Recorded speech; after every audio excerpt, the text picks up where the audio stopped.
വീട്ടിൽ അമ്മ വന്നിട്ടുണ്ട്. അമ്മ വന്നിട്ടുണ്ടോ? ആ ചിത്രവും കണ്ട്. അമ്മ ദേഷ്യത്തില്ല.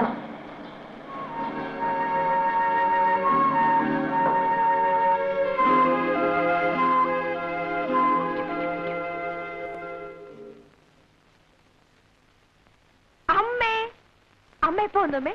എവിടെയായിരുന്നു നീ ഇതുവരെ? ഞാനേ മോളിലില്ലേ, മോളിലെ ടെറസ് അവിടെ ഇരുന്ന് വായിക്കായിരുന്നു അമ്മേ. എന്താ അമ്മേ വിശേഷിച്ച്? വിശേഷിച്ച് കാര്യമൊന്നുമില്ല. നിന്നെ ഒന്ന് കാണാൻ വേണ്ടി വന്നതാണ്. എന്താണ് ഇത്? ഓ, അപ്പോ കേട്ടതൊക്കെ നേരായിരുന്നു അല്ലേ? ചുമ്മാ ഇരിക്കും അമ്മേ. ഓരോന്ന് പിള്ളേർ പറഞ്ഞുണ്ടാക്കുന്നു വെച്ച് വെറുതെ പറയുന്നതോ? അന്വേഷിച്ചറിയാൻ പറഞ്ഞിട്ട് ഇവിടെയുള്ള നിന്റെ ചെറിയച്ഛൻ എനിക്ക് കത്തയച്ചിട്ടുണ്ടായിരുന്നു. എന്താണ് നിന്റെ ഭാവം? വിവാഹമാണെങ്കിൽ എനിക്ക് വേറെ വിവാഹം വേണ്ട. ആ ക്യാപ്റ്റന്റെ വീട്ടുകാർക്ക് ഏതാണ്ട് വാക്ക് കൊടുത്ത പോലെയാ. ഞാൻ ആർക്കും വാക്ക് കൊടുത്തിട്ടില്ല. മതി പഠിച്ചത്. വേഗം പോകാൻ തയ്യാറായിക്കൊള്ളൂ. അമ്മ പരീക്ഷയാ. അതിന് നീ പഠിച്ച കാര്യങ്ങളൊക്കെ പരീക്ഷയ്ക്ക് എഴുതാൻ പറ്റിയതല്ലല്ലോ. പരീക്ഷ എടുത്തു അറിഞ്ഞുകൊണ്ട് തന്നെയാണ് ഞാൻ വന്നത്. നീ പരീക്ഷയ്ക്ക് എഴുതാൻ വേണ്ട, പാസ്സാകുകയും വേണ്ട. അമ്മ ഞാൻ പറയുന്ന കേൾക്കൂ. കല്യാണി 10 ദിവസത്തേക്ക് ലീവിൽ എഴുതി കൊടുത്തോളൂ. സംസാരമൊക്കെ വീട്ടിൽ ചെന്നിട്ടാകാം.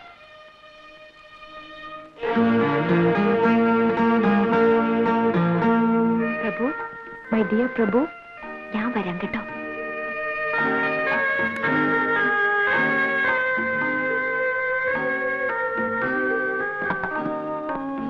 കേരടി.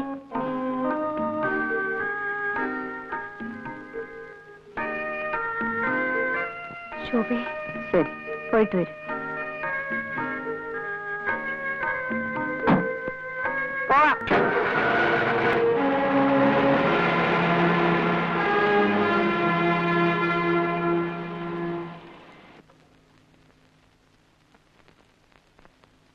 വീട്ടിൽ പോയി ചേട്ടനോട് പറഞ്ഞു കൊടുക്കൂ, ഒരു പെൺകുട്ടിയോട് നശിച്ചു.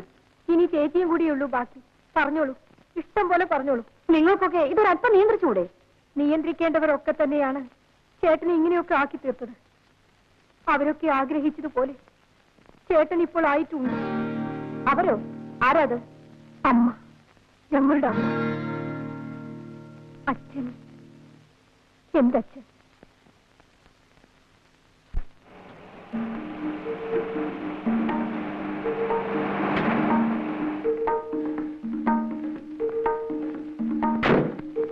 Lakshmi അടുത്തി, Lakshmi അടുത്തി.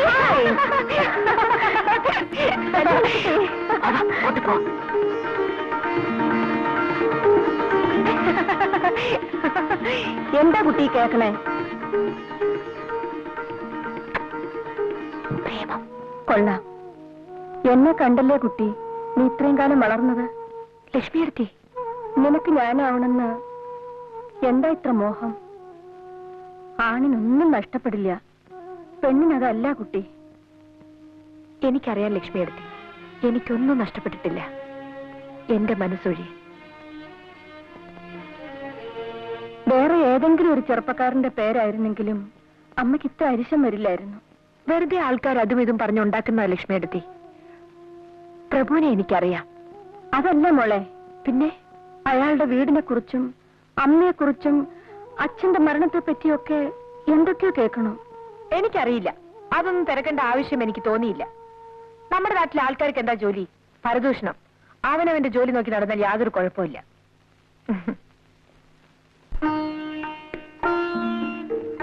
My dear Prabhu, my darling Prabhu. വേണ്ട, മൈ സ്വീറ്റ് ഹോട്ട് പ്രഭു. അമ്മ വീട്ടിൽ കൊണ്ടുവന്നിട്ടിരിക്കുകയാണ്. കിളികളെയും മറ്റും കൂട്ടിലിട്ടടക്കില്ലേ, അതുപോലെ.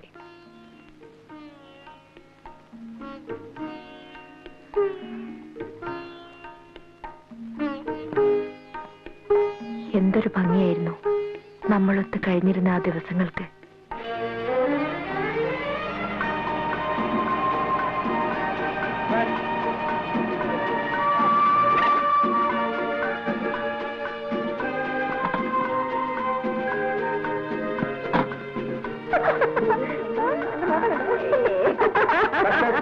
കഷ്ടം തന്നെ. എന്തായി കുട്ടികൾക്ക്? അവര് പിന്നെ എന്ത് ചെയ്യണം? ഓടിച്ചെന്ന് മാല ഇടണോ?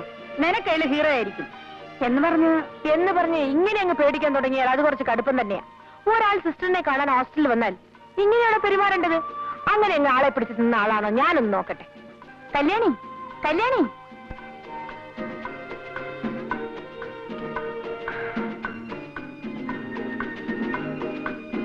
നീലിമയുടെ ചേട്ടനല്ലേ? അതെ, ഞാൻ പറഞ്ഞു വിടാം. ഹായ്, നല്ല ആള്. ഇങ്ങനെയാണോ ശനിയാഴ്ച വരാമെന്നും പറഞ്ഞിട്ട്? ശനിയാഴ്ച കഴിഞ്ഞാൽ ഞായറാഴ്ച, അത് കഴിഞ്ഞാൽ വീണ്ടും ശനിയാഴ്ച. ഹായ്.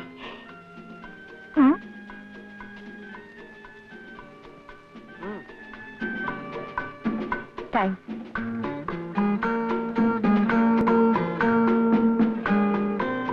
ഒരെണ്ണമെങ്കിലും ഉണ്ടല്ലോ എന്നെ പേടിക്കാത്ത ഹോസ്റ്റലില്. പേടിയോ?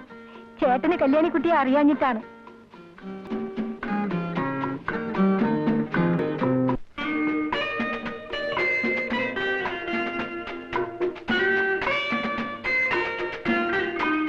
ഇവരൊക്കെ ആരാ? ഹിപ്പികളാണെന്ന് തോന്നുന്നു. ടൂറിസ്റ്റുകളാ.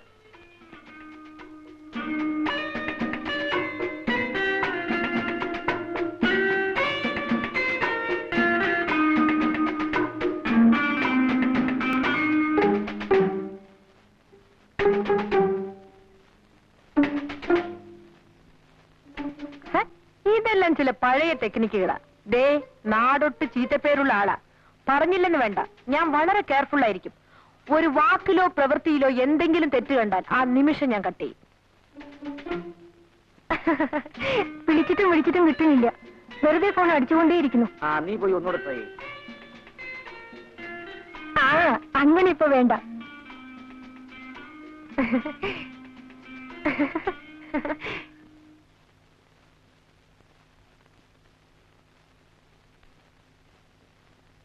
എന്തൊരു കിടപ്പാടി ഇത്?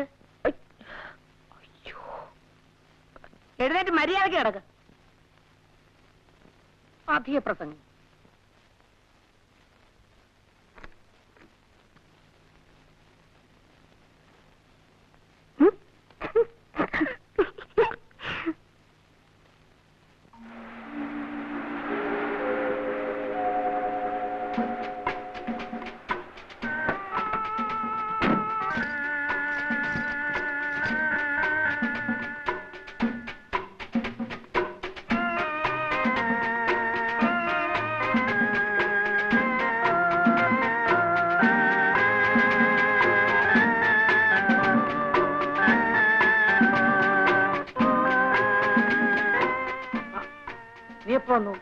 ഇന്നലെ പരീക്ഷ കഴിഞ്ഞു. ഇതെല്ലാം തിരക്കാൻ ഇന്നെങ്കിലും ഒരാൾ എത്തിയല്ലോ. ധൃതി വെക്കണ്ട, നിന്റെ എല്ലാ കാര്യങ്ങളും നോക്കാൻ ഒരാളെ ഞാൻ ഉടനെ ഉണ്ടാക്കി തരാം. പോ ചേട്ടാ.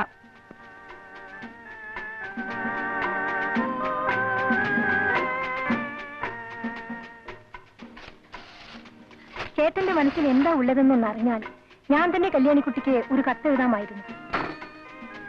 എന്റെ മനസ്സിൽ എന്താ ഉള്ളതെന്ന് അറിയാമോ? ഒരു വലിയ മണ്ണാങ്കട്ട. ഇത്രയും വലിപ്പമുള്ള ഒരു വലിയ മണ്ണാങ്കട്ട എന്റെ അടുത്തുനിന്ന് രക്ഷിച്ചോണ്ട് പോയിരിക്കല്ലേ അവിടെ വീട്ടുകാര്. എന്താ വേണ്ടെന്ന് വെച്ചാൽ ചെയ്യട്ടെ. കുറെ പെൺകുട്ടികളുടെ കൂടെയാണ് എനിക്ക് അടുത്ത വർഷവും അവിടെ താമസിക്കേണ്ടത്. എന്റെ പേരും പറഞ്ഞ് അങ്ങനെ ആരും അഭിമാനിക്കണ്ട. ആരും തലപൊക്കി നടക്കാനെങ്കിലും ഒന്ന് സമ്മതിച്ചാൽ മതിയായിരുന്നു.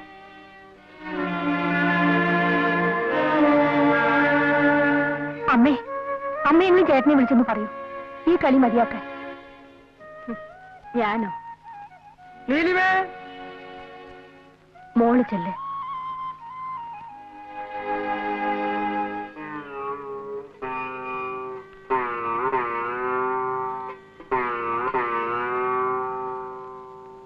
ഞാൻ പറഞ്ഞാൽ നീ അതനുസരിക്കും.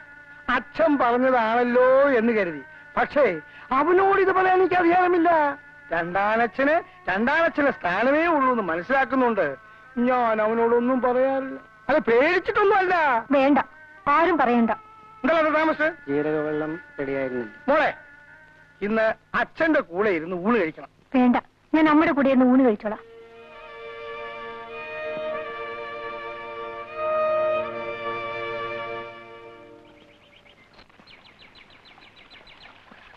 ഏയ്, എല്ലാ പിള്ളേരും കോളേജിൽ പോകുന്ന പരീക്ഷ എഴുതാനാ. ഈ നാട്ടിൽ ചില പെൺപിള്ളേര് പരീക്ഷ എടുക്കുമ്പോ മുലക്കുപ്പി അന്വേഷിക്കില്ല പണി. എടോ, തന്റെ ഒരു കാലേ പൊട്ടിയിട്ടുള്ളൂ, അടുത്ത കാലും കൂടി. അവരോടൊന്നും സംസാരിക്കാൻ നിൽക്കണ്ട, നമുക്ക്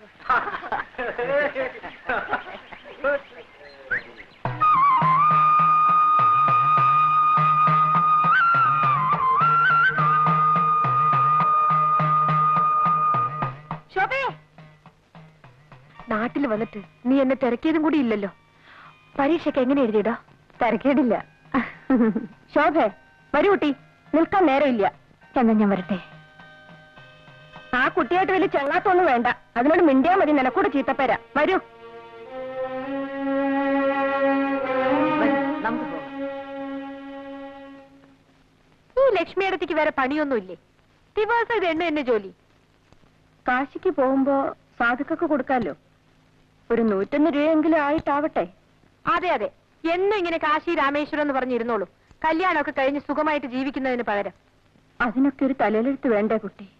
പിന്നെ ഇവിടെ ഇങ്ങനെ യാതൊരു അല്ലലുമില്ലാതെ കഴിയുന്നുണ്ടല്ലോ, അത് തന്നെ ഒരു വലിയ ഭാഗ്യം. നിനക്കറിയില്ല, തറവാട് ഭാഗം വെച്ചപ്പോ എനിക്ക് 16 വയസ്സാ. ഒരു വസ്തു അറിയില്ല.